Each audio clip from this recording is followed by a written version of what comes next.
안녕하세요. 네, 겜덕비상의 아제트입니다. 원래는 오늘 올리는 날짜가 아닌데 원래 제 생각에선 다음 주부터 해가지고 학개론부터 민법, 뭐 세법, 중개사법 이렇게 차례차례 과목별로 공부하는 방법, 공략법, 올해 시험이나 이런 거 확인해가지고 내년에 어떤 식으로 공부해야 되는지, 어떤 거 집중적으로 해야 되는지 이런 거에 대한 부분을 좀 가르쳐 드리려고 했는데, 어떤 분이 이제 댓글을 달아주셨는데 댓글 되게 길게 달아주셨어요. 그러니까 파란하늘님께서 지난번 영상 보시고 댓글 달아주셨는데, 제가 웬만하면 댓글에다가 다 답변을 드리거든요. 근데 이분은 댓글이 너무 길어가지고 제가 영상으로 답변을 좀 드리겠습니다. 요분 댓글 제가 좀 읽어드리면서 말씀을 좀 드릴게요. 자, 파란하늘님 댓글 읽어드리겠습니다. 실수도 실력이고 학개론 두세 개 정도는 실수를 한 것 같아요. 실수하셨다네요. 민법은 52.5점인데 암기 위주로 외우라고만 하는 강사님을 들어서 실패를 해서 올해는 에듀윌 강의로 들으려고 합니다. 네, 잘 생각하셨네요. 2차 세법 빼고는 아무래도 친구 거로 한번 샘플을 들어봤는데 2차 과목은 특히 1타 강사님들 위주로 잘 맞더라고요. 요거는 맞는 말입니다. 그러니까 에듀윌이 다른 과목은 괜찮은데 공법하고 세법이 좀 약했었어요. 근데 공법은 김상 교수님이 들어오면서 좀 보강이 됐는데 세법은 아직도 좀 약한 편이에요. 그래서 뭐 세법 이런 식으로 한 과목 정도는 타사 거로 들으셔도 괜찮습니다. 이건 제가 에듀윌 기준으로 말씀드리는 거고요. 다른 쪽도 마찬가지예요. 방문각 쪽에서도 방문각이 잘하는 교수님들이 있거든요. 근데 일부 과목들에 대해서는 방문각이 좀 약한 부분이 있어요. 그런 거는 이제 다른 걸로 메꿔서 들으시면 됩니다. 자, 다음 읽어드리겠습니다. 이제는 등기법을 등한시하거나 세법 요점만 몇 개 외워서 가는 전략은 통하지 않는다고 생각이 드네요. 뭐 반은 맞고 반은 틀립니다. 근데 등기법을 등한시하면 안 되죠, 애시당초에. 자, 1차 민법은 신대운 베이스로 듣고 백선 1특 정도, 그러니까 1일 특강이죠. 1일 특강 정도는 심정욱 교수님 걸로 해서 최신 판례 잘 집어주신다고 해서 마무리하려고 하는데 어떻게 생각하시는지 궁금합니다. 라고 하셨는데, 그 교수님을 제가 지난주에 말씀드릴 때 그 초기에 11월달 한 달 동안은 어떤 교수님이 좋은지, 어떤 교수님이 나한테 맞는지 이 사람 저 사람 걸 들어보라고 했잖아요. 그걸로 쭉 들으세요. 중간에 딴 교수님으로 바꾸면 안 돼요. 그러니까 왜 중간에 교수님을 바꾸면 안 되냐면, 그러니까 그 학원 다니는 분들, 인강 들으시는 분들은 그나마 나은데 학원 다니는 분들이 이게 되게 좀 많아요. 팔랑기가 되나가지고 옆에서 야 누구 특강이 좋다더라, 누구 무슨 자료가 좋다더라 막 그거 쫓아다녀요. 무슨 특강 듣고. 근데 그렇게 하시면 절대로 안 됩니다. 왜냐면 그 각각 교수님들마다 가르치는 방법도 다르고 가르치는 스타일이 좀 달라요. 그러면 그거를 그 스타일에 맞게 이렇게 처음부터까지 쭉 하시는 게 좋거든요. 예를 들면 암기법도 마찬가지고 말 만드는 것도 마찬가지고. 그러니까 이제 아까 얘기한 것처럼 심정욱 교수님 같은 경우 기준으로 하면 BURR 무선 뭐 이런 식으로 해요. 비진입표시는 어쩌고저쩌고 하는 거, 통정무선, 뭐 사강취선 이런 식으로 해서 그 외우도록 하거든요. 근데 나중에 신대훈 교수님은 그렇게 안 한단 말이에요. 그러면 신대훈 교수님 걸로 쭉 듣다가 뒤에 가서 심정호 교수님 걸 들어버리면 그 심정호 교수님이 자 BURR 무선 다 아시죠? 그래서 이렇게 넘어갑니다. 라고 하는데 딴 사람들은 다 알아듣는데 나는 못 알아들어. 그런 특강은 필요 없어요. 그래서 그래서 11월 달이 중요한 거예요. 11월 달에 어떤 교수님이 나한테 잘 맞는지를 보고 한 12월 중순까지는 교수님 찾아다녀도 됩니다. 그리고 정 안 되면 한 3, 4월까지 듣고 나서 이 교수님은 도저히 아니다 하면 다른 교수님 걸로 들어도 되는데, 그렇게 해서 다른 교수님으로 옮겨 탔을 때는 특강만 듣는 게 아니라 처음부터까지 쭉 들으셔야 돼요. 그러니까 과목에 따라서는 그렇게 안 들어도 되는 경우가 있어요. 대표적인 게 공법입니다. 공법 같은 경우에는 이제 예를 들면 제일 큰 게 이제 고상철 교수님인데, 고상철 교수님이 체계도 부분하고 그 테마 잡아서 가르치는 걸 굉장히 잘 가르치는 편이에요. 그래서 그 전체 중간에 강의는 딴 사람 걸 들었다가도 그 테마에 대한 부분하고 그 체계도에 대한 부분만큼은 고상철 교수님 걸 들어도 되는데 그렇게 할 것 같으면 고상철 교수님 걸 처음부터까지 다 들으면 되잖아. 그리고 아까 말씀드린 것처럼 체계도 파고하는 부분은 김희상 교수님도 되게 잘해요. 근데 다만 이제 올해 지금 부상 좀 다치셨다고 하셔가지고 그게 어떻게 되시는지 모르겠는데 지금 강의가 안 올라오고 있더라고요. 근데 어쨌든 그 가급적이면 특수한 경우를 제외하고 나면 그냥 한 교수님 걸로 처음부터까지 쭉 들으세요. 그게 더 낫습니다. 공법 김희상 교수님과 타 사이트 고상철 교수님이 유명하신데 두 분 강의를 혹시 다 듣고 혼합해서 들어도 될런지 궁금합니다. 라고 하시는데 제가 방금 전에 고상철 교수님 건 된다고 했잖아요. 근데 개인적으로 김희상 교수님하고 고상철 교수님은 거의 비슷해요. 고상철 교수님이 조금 나아요. 제 기준으로 하면. 왜냐면 그 실력은 비슷한데 고상철 교수님이 뭐가 좋냐면 재밌게 가르쳐요. 그러니까 공법이 굉장히 어려운 과목이고 되게 좀 따분한 과목이 되고 양이 너무 많기 때문에 공법을 재밌게 가르치는 거는 정말 힘든 일이거든요. 그래서 다른 교수님들 보면 알겠지만 공법은 진짜 딱딱하고 진짜 어디서 이상한 할아버지가 와가지고 가르치기도 하고 막 대학교 딱 누가 봐도 대학 교수 스타일의 그 재미없는 스타일 이런 경우의 그 교수님들이 많은데 고상철 교수님은 되게 재밌게 가르치는 편이에요. 그래서 고상철 교수님 걸로 쭉 들으셔도 되고요. 김희상 교수님은 가르치는 그 재미는 조금 없지만 전체를 훑는 거라든지 체계도 잡는 거라든지 이런 것들은 결코 밀리지 않습니다. 그래서 두 분 거를 섞어서 들을 필요는 없어요.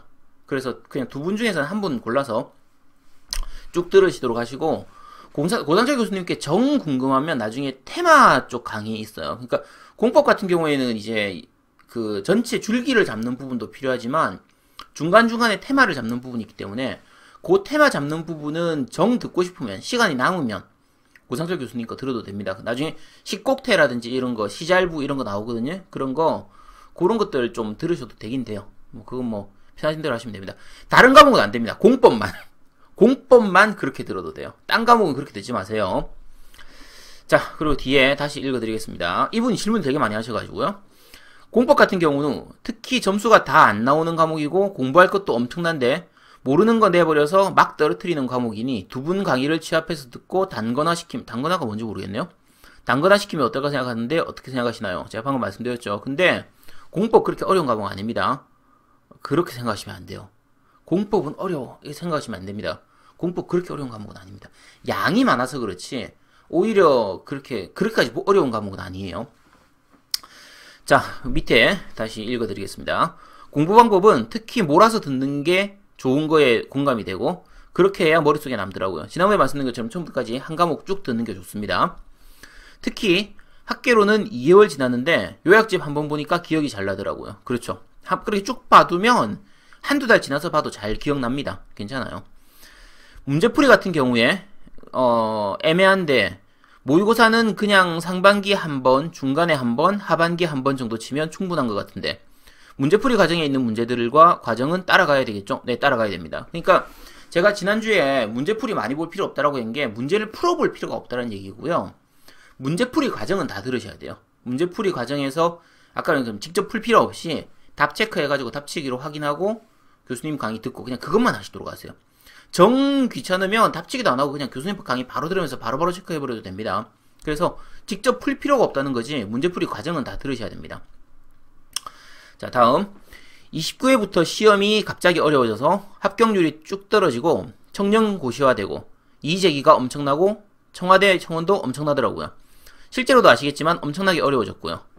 이런 상황에서 요약집 혹은 교환으로 공부를 해야 할지 아니면 기초서는 뭐 안 보고 기본서를 몇 회독 이상 해야 하는지 궁금합니다. 외우는 건 요약서에 있는 것만 해도 다 못 외우고 가는데 기본서는 절대 모든 과목을 못 외우니까 이해용으로 봐야 되는지요? 라고 하셨는데요. 일단은 말씀드릴게요. 29회 시험이 좀 많이 어려워졌죠. 어려워졌는데 생각만큼 많이 안 어려워졌습니다. 그러니까 요 시험 치고 나면 모든 분들이 다 얘기하는 거예요. 올해 시험이 작년보다 어렵다. 그리고 내년 시험은 올해보다 더 어려워질 거다. 이 얘기를 제일 많이 하는 게 어디냐면 학원 강사들이고 학원들에서 얘기하는 거예요. 그리고 작년보다 올해 시험이 많이 어려워졌어 라고 제일 많이 얘기하는 거는 떨어진 사람들이에요. 자, 근데 올해도 나중에 합격률 한번 봐보세요. 올해도 붙을 사람은 다 붙었어요. 그러니까 이거 떨어진 분들한테는 제가 죄송합니다. 이거 떨어지고 나서 이 강의 들으신 분들이 이 말 들으면 되게 기분 나쁘시겠지만 어려워졌다라고 해도 정 얘기하면 작년보다 조금 어려워졌어요.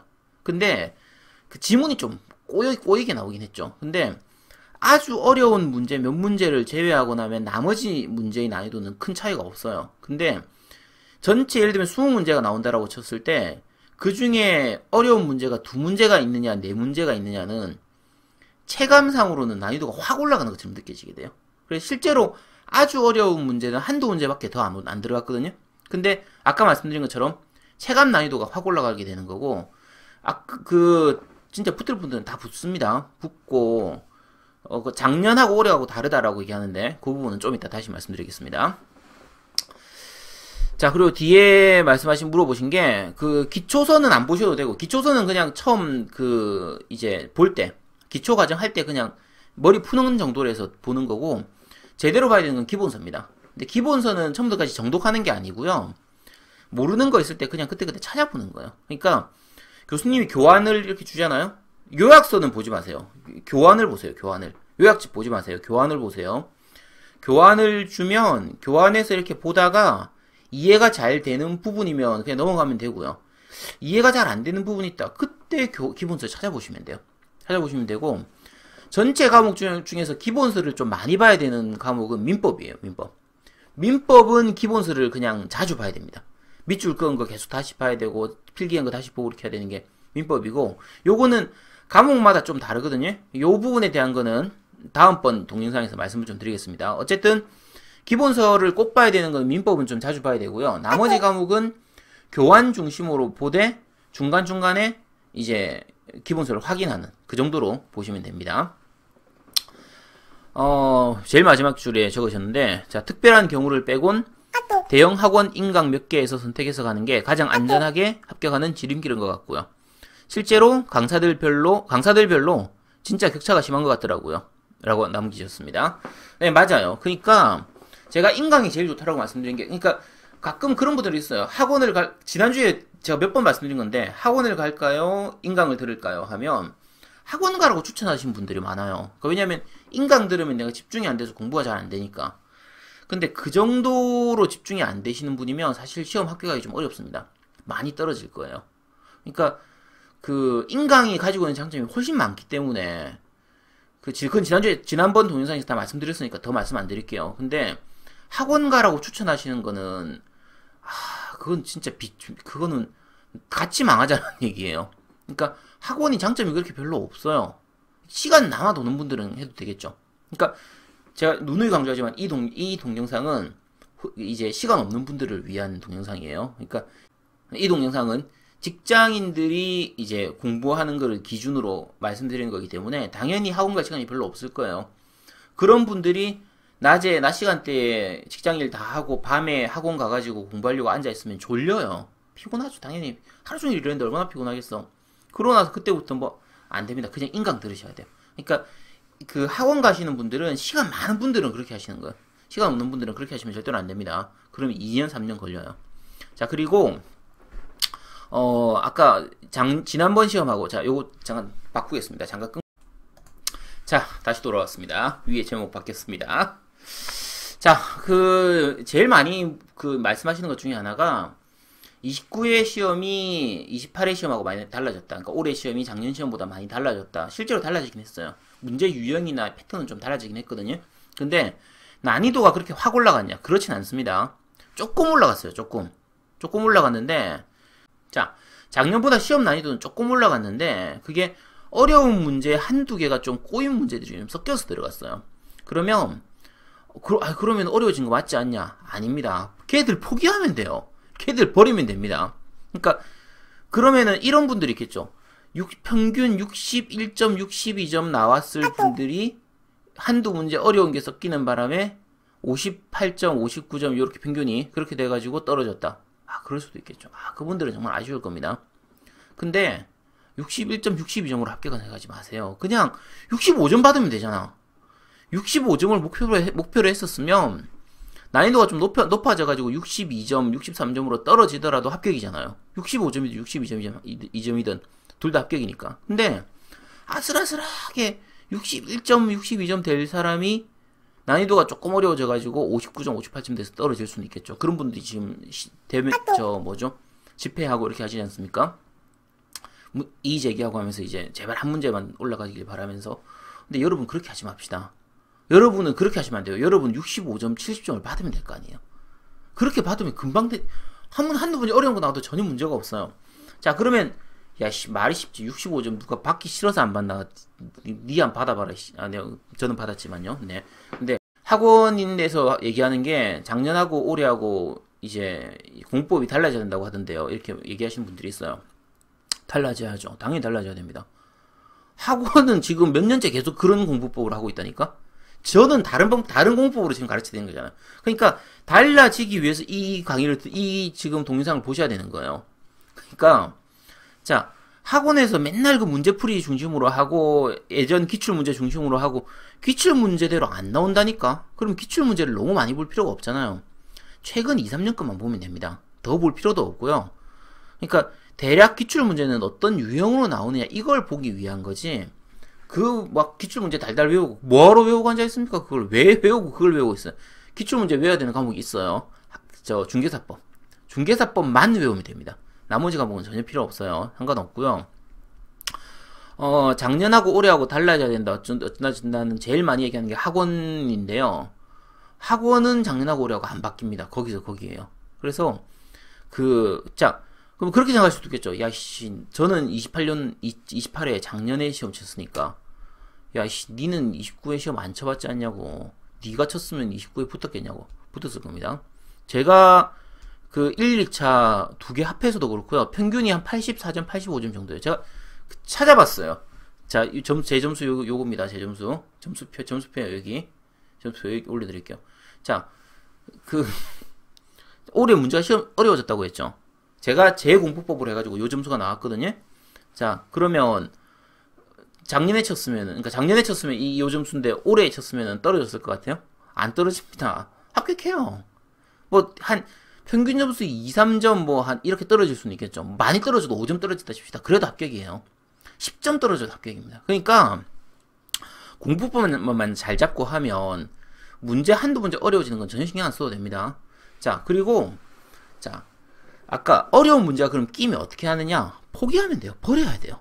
자, 시험 칠 때 특히 1차는 더더욱 그렇습니다. 요거는 지난번 시험 전에 동영상에서도 제가 말씀드렸는데 1차는 시간 싸움이에요. 그래서 문제 딱 보자마자 10초 만에 버릴 문제는 버려야 돼요. 이거 못 버리면은 나중에 시간이 없어가지고 시험을 다 못 쳐요.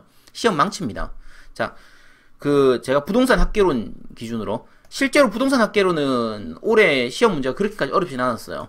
그래서 좀 학개론으로 말씀드린 게 약간 어폐가 있긴 한데 그래도 좀 말씀드리겠습니다. 자, 학개론 같은 경우에 제가 시험 문제 다 쳐봤습니다. 시험 받아가지고 다 쳐봤어요. 직접 쳐봤습니다. 자, 부동산 학개론 기준으로 말씀드리면 제가 차례차례 난이도별로 말씀드릴게요. 난이도 상이었던 문제, A형이에요. A형 기준이니까 혹시 본인이 시험지 갖고 계시면 인터넷으로 찾아서 프린트해서 보시면 되거든요. 보면서 한번 확인해 보시도록 하세요. 자, 난이도 상 문제는요. 5번, 24번, 25번, 26번, 28번, 29번, 40번 요 7문제는 난이도 상입니다. 좀 어려운 문제였어요. 특히 5번 문제 같은 경우에는 전혀 듣도 보도 못한 문제인데 학개론은 원래 이런 문제가 나와요. 학개론은 좀 전혀 생각지도 못했던 문제가 학개론은 범위란 게 없거든요. 부동산과 관련된 거면 다 나올 수 있어요. 그래서 학개론 같은 경우에 매년 한 두세 문제 정도씩은 이런 문제가 나옵니다. 그거는 그냥 찍으시면 돼요. 찍고 지나가시면 되고요. 어쨌든 난이도 상 문제가 7문제였습니다. 난이도 중급 문제가 몇 번 문제냐면요. 6번, 7번, 10번, 14번, 18번, 29번, 30번, 32번, 34번, 35번 이게 난이도 중급 문제입니다. 난이도 중급 문제고요. 이 총 10문제예요. 10문제. 난이도 학급 난이도 문제가 몇 번 문제였냐면요. 1번, 2번, 3번, 4번, 8번, 9번, 11번, 12번, 13번, 15, 16, 17, 19, 20, 21, 22, 23, 27, 31, 33, 36, 37, 38번 문제예요.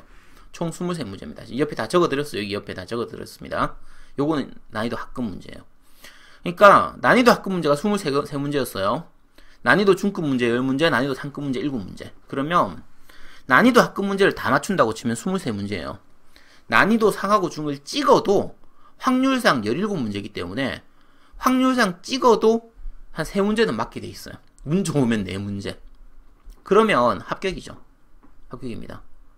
특히 제가 꼭 버려야 되는 문제만 말씀드릴게요. 계산 문제들 중에서 요거 계산 문제라고 무조건 포기할 필요는 없어요. 그럼 요거 먼저 설명드릴게요. 계산 문제지만 쉽게 풀리는 문제가 있어요. 금방 풀 수 있는 문제가 있습니다. 예를 들면 10번 문제하고 36번 문제예요. 한번 보죠. 10번 문제. 예시로 제가 보여드릴게요. 지금 자 봅시다. 10번 문제 같은 경우에는 자 이게 어느 지역의 오피스텔에 대한 수요의 가격 탄력성에 대해서 어쩌고저쩌고 하는 문제인데, 보면은 뭐 가격 탄력성, 소득 탄력성에서 어려워 보이지만 실제로는 계산하면 그렇게 오래 안 걸리는 문제예요. 그러니까 이제 0.6 하고, 그러니까 수요의 가격 탄력성이 0.6이니까 요게 가격이 5% 상승했으면은 이제 0.3% 떨어지게 되는 거고, 소득 탄력성이 0.5%라고 했잖아요. 그러면은 전체 수요량이 전체가 1% 감소했다고 하면, 그러면은 실제로는 이제 수요에 의한 소득 탄력성은 4%가 감소한 걸로 계산하면 돼요. 그러니까 소득 변화율, 이때의 소득 변화율은 그러면 당연히 4번 되는 거죠. 이거 어려운 문제는 아닙니다. 쉬운 문제라서 계산이지만 오래 안 걸리기 때문에 이런 문제는 거의 암산으로도 풀리는 문제거든요. 금방 풀면 됩니다. 이런 간단히 풀면 되는 문제고요. 36번 문제 한번 볼게요. 36번 문제가 요것도 간단한 문제입니다. 그러니까 보면은 막 숫자가 많이 나와가지고 어려워 보이거든요. 이게 감정평가의 대상이 되는 부동산과 거래사례 부동산의 비교하는 건데, 그냥 우열 이것만 계산하면 끝이에요.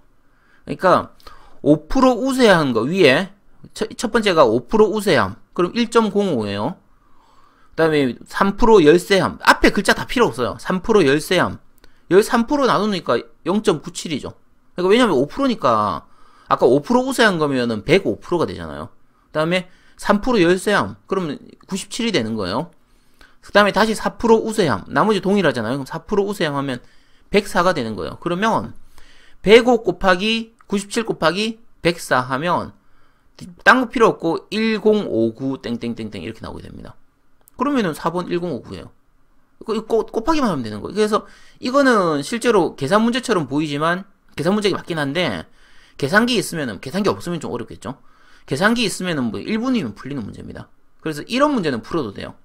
자, 그런데, 그러니까 이런 식으로 계산 문제지만 금방 풀리는 문제들은 보고 그냥 풀어버리시면 되고요. 계산 문제 중에서 풀면 안 되는 문제, 지금부터 말씀드릴게요. 7번 문제. 7번 문제 그 난이도는 어렵진 않아요. 지금 옆에 한번 보시도록 하세요, 이거. 실제로 풀면 난이도가 어려운 문제는 아니거든요. 이 난이도 이건 중급 문제입니다. 중급 문제인데 시간이 너무 오래 걸려요. 그러니까 이거 Q 함수하고 P 함수 이거 계산한 다음에 요걸로 나온 게 수렴형인지 순환형인지 이걸 확인하고 다시 그게 보완제 관계인지, 아씨 이거 너무 오래 걸려요. 이런 문제는 버리세요. 그러니까 이게 그 함수 문제들 중에서도 간단하게 나오는 경우 있거든요. 그냥 간단한 Q 함수만 구하는 문제들이 있어요. 그러면은 그건 풀어도 됩니다. 그러니까 예를 들면 여기서 앞부분 다 빼고 이 함수 준 다음에 이게 수렴형이냐 순환형이냐 이렇게 나오는 문제, 발산형이냐 뭐 이렇게 나오면은 수탄수 공탄발 하면 그냥 땡이거든요. 이거는 그렇게 나오면은 한 1분 30초 2분이면 풀 수 있게 돼요. 근데 요런 식으로 나오면은 이거는 문제 푸는 데만 2분 이상 걸리기 때문에 이건 버려야 됩니다. 요런 문제는 버려버리시면 되고요. 그 다음에 자 지금 다음 거 보여드릴게요. 14번 문제 이런 거요. 14번 문제는 이제 2년 후 도심에 뭐 복합 쇼핑몰이 개발될 가능성 50%. 그다음에 이제 A 토지는 6억 5천만 원, 뭐 개발되지 않으면 3억 2,500, 3억 250만 원 이런 식으로 나오는 건데, 뭐 요구 수익률은 10%다.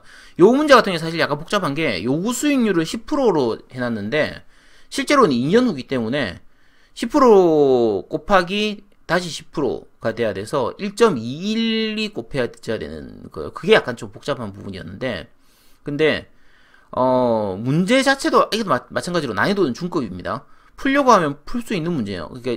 그렇게 어려운 문제는 아닌데 시간이 약간 걸리는 문제예요. 요거는 아주 오래 걸리진 않겠지만 그래도 한 2분은 걸릴 만한 문제거든요.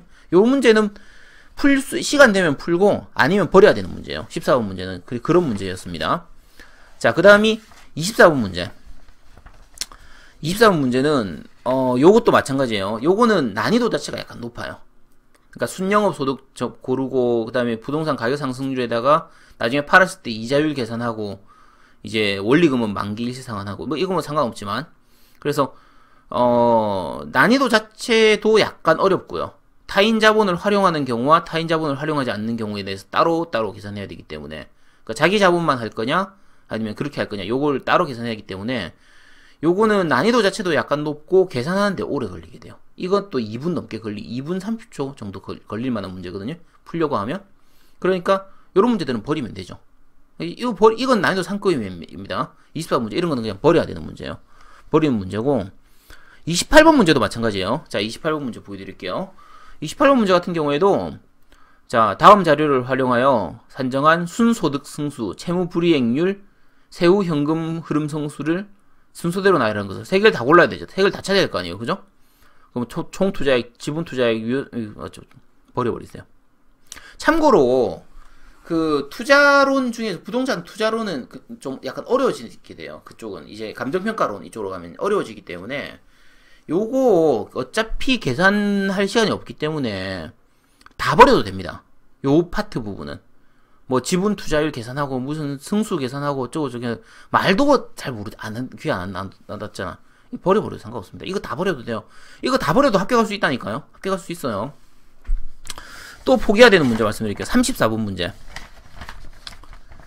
자, 34번 문제 보면 A씨는 8억 원의 아파트를 자 보여드립니다. A씨는 8억 원의 아파트를 구입하기 위해 어쩌고저쩌고 대출금리는 고정금리로 6%고 대출기간은 20% 저당상수는 0.087이고 어쩌고저쩌고 하는데 2회차에 상환할 원금하고 3회차에 납부할 이자액을 계산해라. 버립시다 이런 거. 그러니까 계산하려면 계산할 수 있어요. 계산하는 게 어렵진 않아요. 아까 얘기한 것처럼 요거는 난이도 한 중급 정도예요. 난이도 상급은 아니고 중급 정도예요. 그래서 대출 조건이 이제 원리금 균등 상환 방식이기 때문에 계산하면은 계산을 할 수 있거든요. 위에 저당 상수가 주어져 있기 때문에 계산할 수 있어요. 계산할 수 있는데 귀찮아요. 버립시다 이런 거. 이것도 만약에 그 전반적으로 이제 저당 상수에 대한 개념만 확실하게 있으면 그러면은 그리고 원리금 균등 상환 방식일 때 계산하는 거를 이제 내가 숙지를 하고 있다 그러면 뭐 1분 30초 정도면 풀 수 있는 문제이기 때문에 풀 수는 있지만 그냥 버려도 무방한 문제입니다. 버려도 무방한 문제거든요. 그 다음에 이제 원가법에 의한 대상 물건의 적산가액은 요거 같은 게 이제 전체가 그 경제적 내용 연수가 50년이잖아요. 그럼 이제 지금 2년 지났으니까 앞으로 48년 남은 거예요. 그러니까 잔존 연수가 48년인 거고 지금 시점에서의 제조달 원가 구하고 그 다음에 감가수정은 뭐 정액법이니까 상관없고 그거는 당연히 계산하기 편하니까 정률법이면 미치죠. 정액법으로 하니까 50년인 거고 공사비 상승률이 5% 상승됐으니까 제조달 원가가 나오잖아요. 나와서 계산하면 되는데 이거 계산 안 해도 됩니다. 적산가에 버려도 돼요. 그러니까 진짜 지금 제가 이것저것 다 버리자고 하니까 야씨 그거 다 버리고 어떻게 시험을 쳐 라고 생각할 수 있겠죠. 아까 말씀드렸죠. 학급 난이도를 공략하셔야 돼요. 그러니까 그 어려운 문제들을 빨리빨리 버려버리고 나면요 학급이나 중급 문제에다 충분한 시간을 들일 수가 있어요. 그러니까 그러니까 작년에 제가 부동산 그러니까 학개론이 87.5예요 점수가 5문제 틀린 거거든요. 5문제 중에서 4문제가 이 계산 문제였습니다. 바꿔서면 저 포기하고 시험 쳤어요. 그러니까 그 치려고 하면 칠 수는 있었을 거예요. 근데 아까 말씀드렸지만 시간을 너무 많이 잡아먹게 돼요. 그러니까 제가 시간을 확인했을 때 시험 치면서 계속 시간을 확인했거든요. 시간을 확인했을 때 시간이 안 나더라고요. 그래서 버렸습니다. 깔끔하게 버렸어요. 버리고 그렇게 해서 다 쳤을 때 민법까지 다 치고 마킹 다 하고 나니까 딱 2분 남았어요. 그러니까 만약에 쟤들을 안 버리고 내 문제를 풀었었으면 그러면 뒤에 가서 민법에서 5문제, 6문제를 버려버리게 돼요. 포기하게 돼요. 그것보다는 학개론을 포기하는 게 훨씬 낫습니다. 그러니까 특히 얘들을 제가 지금 미리 말씀드린 이유가 뭐냐면요. 버릴 놈들을 미리 버려놓고 가게 되면 1년 동안 공부하는 게 편해져요. 공부량이 줄어든다니까. 아까 얘기한 것처럼 감정평가론 중에서 어려운 부분을 무슨 승수 어쩌고저쩌고 하는 뭐 나발나발 하는 그거 다 버려버리고 나면요. 내 부동산 학개론의 전체 내 공부 난이도가 상에서 한 중상으로 낮아진다니까요. 이게 얼마나 좋아요. 그러면 아까 학급이나 중급 문제를 충분히 풀 수 있는 실력을 쌓을 시간을 만들 수가 있는 거예요. 그래서 그 합격은 그러니까 고득점으로 가는 고득점이냐 아니냐는 상급 문제에 의해서 갈리지만 합격이냐 아니냐는 건 실제로는 중급에서 갈려요. 그러니까 학급은 무조건 맞춰야 됩니다. 학급은 놓치면 안 돼요. 학급은 그냥 너 맞춰라 점수 좀 따라라고 해서 주는 문제이기 때문에 이런 문제 틀리면 안 됩니다. 그러니까 아까 오늘 제가 학급 난이도 찍어드렸죠. 다시 불러드릴게요. 학급 난이도 요게 학급 난이도 드립니다. 이 문제들 잘 지켜보시고요. 만약에 작년에 시험 쳤다가 떨어진 분들 중에서 이 문제들 틀렸다라고 한 분들이 있으면 여기서 만약에 3문제 이상 틀렸다 그러면 본인이 공부가 덜 됐다고 생각하셔야 돼요. 중급은 전체 중에서 반 정도는 맞춰야 돼요. 중급이 제가 10문제거든요. 제가 다시 불러드릴게요. 중급 문제 요 문제들입니다. 중급 10문제 중에서는 한 반 정도는 맞춰야 돼요. 그러면 학급에서 학급 23문제 중에서 한 20문제 맞추고 중급 10문제 중에서 반만 맞춰요. 5문제만 맞추면 25점이에요. 상급에서는 찍어. 상급 찍고 넘어갔을 때 한 문제만 맞추면 그것만 해도 26문제를 맞출 수 있단 말이에요. 합격돼요. 전혀 문제 없습니다. 아무 문제 없어요. 왜 떨어져요? 떨어질 이유가 없지. 그러니까 요거는 다른 과목도 마찬가지입니다. 이 부분에 대해서는 각 과목별 좀 더 자세한 부분은 각 과목별로 이제 그 공략하는 법을 제가 좀 따로 영상을 올려드릴게요. 근데 지금은 제가 학개론 같은 경우는 제가 대표적으로 말씀드린 거고요. 오늘 설명드리기 위해서 대표적으로 말씀드린 거고 학개론 공부하는 법도 제가 다시 올려드리겠습니다. 올려드릴 테고 아까 중간에 많이 나왔지만 학원에서 내 얘기하죠. 올해 내년 시험은 더 어려워지고 내년 시험 맨날 어려워집니다. 내년 시험 안 어려워진다고 하는 시험 하나도 없어요. 수능부터 시작해가지고요. 모든 국가고시든 뭐 자격증 시험은 다 얘기합니다. 심지어 운전면허 시험조차도 학원 강사들한테 가보세요. 이제 시험 작년보다 어려워졌으니까 어쩌고 내년 시험은 이번보다 어려워지고 어쩌고 다들 그렇게 얘기합니다. 그게 학원에서는 그렇게 얘기해요. 학원이 먹고 살아야 되니까. 근데 실제로는 뭐 약간 어려워지긴 합니다. 조금 어려워지긴 하지만 그렇게까지 확 어려워지진 않습니다. 15회차처럼 그렇게 미친듯이 그건 다시 재시험 쳤잖아. 그래서 결국 그러니까 미친듯이 어려운 경우를 제외하고 나면 대부분의 시험 난이도는 그냥 조금씩 요만큼씩 올라갑니다. 많이 안 올라가요. 그러니까 너무 걱정하지 마시고요.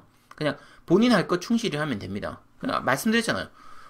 그 공법이 달라져야 되느냐고. 달라져야죠. 작년에 학원 하는 그런 식으로 공부하시면 안 됩니다. 제가 지금 가르치는 대로 약 파는 것 같지만 저도 돈 버는 거 아니잖아요 지금. 근데 그렇게 공부하시면 됩니다. 하시면 되고요. 다음번 동영상은 학개론 공부법부터 올려드리겠습니다. 요거 이제 아마 일주일에 하나 정도씩 올라가서 기본 과정 들어가기 전까지 전체 6과목을 다 올리려고 생각을 하고 있는데요. 말씀드린 것처럼 각 과목별로 버릴 거 버리고 취할 거 취해서 공부하는 방법, 그리고 시험 대비해서 공략하는 방법으로 좀 말씀드리겠습니다. 자, 그러면 다음 동영상에서 뵙도록 하겠습니다. 지금까지 겜덕비상의 아제트였습니다. 감사합니다. 감사합니다.